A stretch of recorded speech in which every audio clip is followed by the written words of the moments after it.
Hey guys, this is Brian Dorr. I'm on special assignment for TFL Off-Road up here in BC, Canada at CKMP. I have with me Carl Kuster. Hey everybody, hope you're having an awesome day. And we're gonna check out the 2023 skidoos. This is the Freeride and Summit X Expert models. We're gonna have a look through kind of the details and what's different.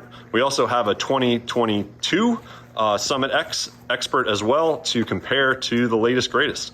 Do note that both of these 2023 models are prototypes and have had a couple hundred people on them already. So they've got some abuse and 3D printed parts, so don't mind the duct tape. All right, Carl, what do we got different here with the Summit X Experts? These are the turbo models, correct? That's right. So what we have new, I guess, when you get on it, seat of the pants, what you're going to feel is on the 2023, we have an extra 15 horsepower, sorry. And what's the total on that now? So they're 180, and it's noticeable for sure. And we also, the cool thing is that we haven't lost any bottom end, and the mid range is every bit as good or better. And obviously the top end it just pulls and pulls and pulls. Yeah, riding this yesterday, it kept going for sure. I didn't feel like I needed more juice. No, there's no quit in them, so that's awesome. Because it weighs in around.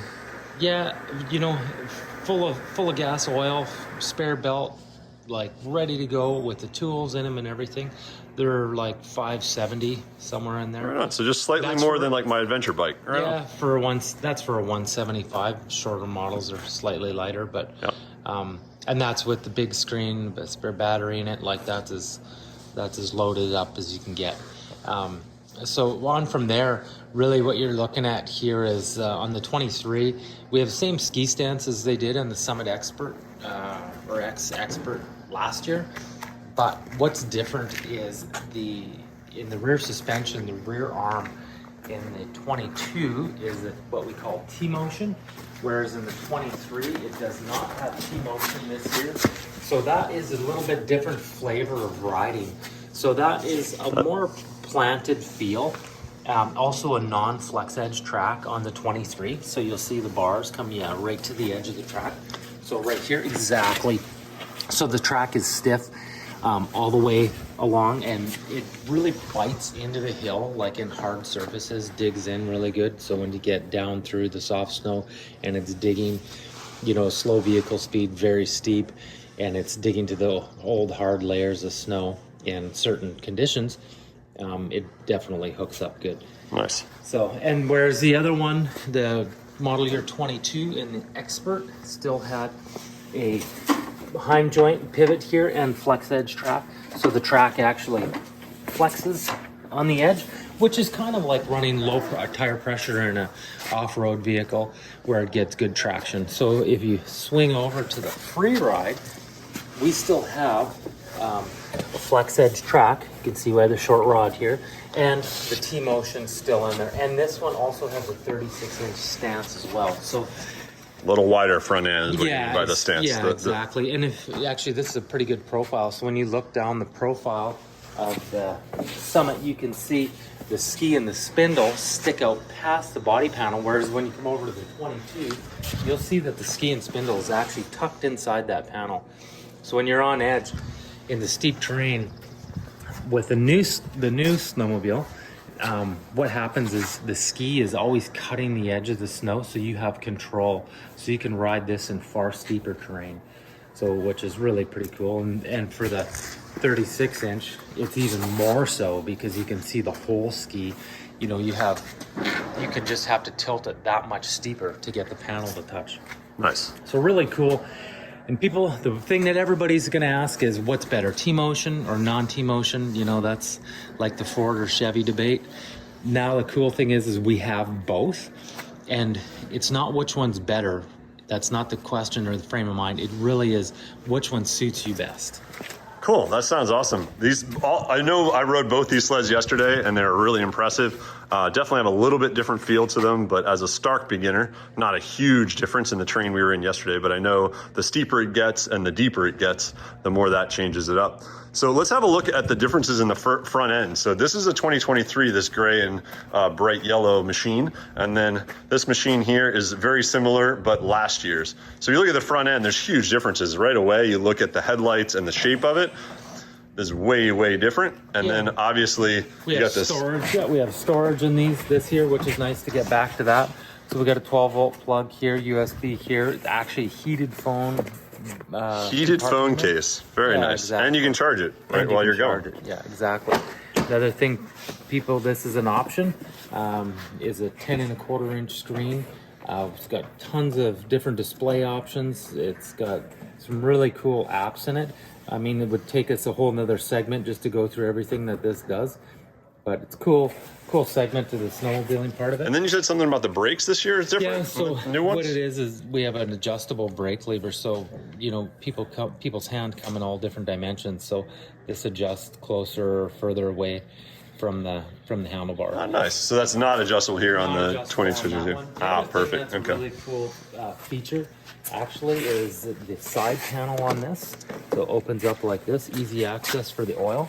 But the cool thing is this thing. Oops, sorry. Prototype parts, 3D printed.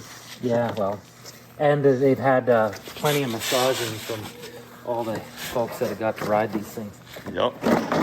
So this is basically, they're using the clutches. You can see inside these things are CVT transmission, and they're using it to pump the air. So we're actually pulling the air, fresh air in here, goes through, cools the clutches, comes in here, cools the clutches, and pumps the warm air out here and out on the footwell. So our our belt temperature now has come down tremendously and is way more consistent than ever in the past. And currently we're the only manufacturer that is utilizing this technology, so it's pretty cool. But the belt life and clutch longevity is definitely better than it has been in the past. That's super cool. So a full kind of air-cooled system totally. For the it's a ducted system for the belt itself to cool it, because the belt failure is a big thing on snowmobiles. Is that why their cooling is so important for it? Yeah, when you're throwing 180 horsepower and you have, look at the 3-inch lugs on a 175-inch track, they're big lugs. Huge amount of traction, a lot of power, and the snow when it's deep and heavy creates a tremendous amount of resistance. So that really, the belt takes a ton of abuse. So it's nice. Important to keep it cool. Cool. Let's look at what's the other big difference between this Summit X Expert and here we have the Freeride. These are both 2023 models. So the difference is front suspension. You can see obviously. Oh yeah. In the Freeride, it's a 36-inch stance. That means center to center, so track width. Wider track width. Yeah. Yeah, and now you have a remote reservoir shock on there. So we love remote reservoir shocks in the off-road community. Exactly, and for beating them down down rough trail, or if you're going to be pounding bumps, then you need that capacity. Whereas in they last longer, right? For fade. Exactly. But in the Expert, you can get away with a minimalist shock because you're in deep snow, and when it's deep snow, there's not that much for heat being generated in the shock because there's technically no bumps in there. Gotcha. And kind of big landings and jumps too, right? These remote resis kind of handle that better. For sure. You look at just purely in capacity of how much you can jump it. These things handle a ton. Cool. And then to wrap it up, I think the last thing, I remember you talking about the running boards here. I don't know, what do we call these? Yeah, that's right. The running boards? Yeah, you're on the right track. Yeah, so running boards on the 2022 versus the 2023. They're quite a bit different. So let's have a peek. Yeah, and you go from here. Basically, it's this width here, and the entire width of the vehicle, these panels, running board, is 40 millimeters narrower on the 23s. So roughly just under 2 inches per side. Yep. And so what that does is it's less hang up in the snow. These glide through. These ones are actually a fair bit more open on this side as well to shed snow. Oh yeah, it's super solid on the 2022. Yeah, and we're also a single rung for the teeth, which clean out way better, and it's lighter. than this all stuff. Yeah, right on. These definitely hooked up really well on my boots yesterday. I never had a problem where my foot was going to slip off. Yeah, and the biggest visual and technical difference is panel width. When you look on here on this panel width on the 22 versus the panel width here on the 23, how far Quite to a bit ski. slimmer for sure. Right. So the 23 is definitely basically vacuum sealed, as tight as it can be to all the engine components inside. Nice. They did a really good job of that. Very cool. And that helps you in side hill or like in technical terrain, is it doesn't hang up on the side of the wall when you're in very, very steep terrain. Kind of helps you get through tight technical trees and rocks and stuff too, a little bit. Yeah, exactly. I imagine. A little less body rash that way, trail rash. Exactly. Cool. Well, 2022 Summit X Expert. This is the prototype of the 2023. And then we also have the 2023 Free Ride. Anything else you want to say, Carl? I think that's, for right now, I think that's probably pretty good. Covered most of the new advancements. There is a few more other ones, but check back later and we'll talk about them. Awesome. And if you ever get up to BC, come up to CKMP. Their lodge here is epic. They have the best equipment from skidoo, and they have terrain right outside their back door. So having a great time here. And this is Brian Dorr signing off for TFL Off-Road.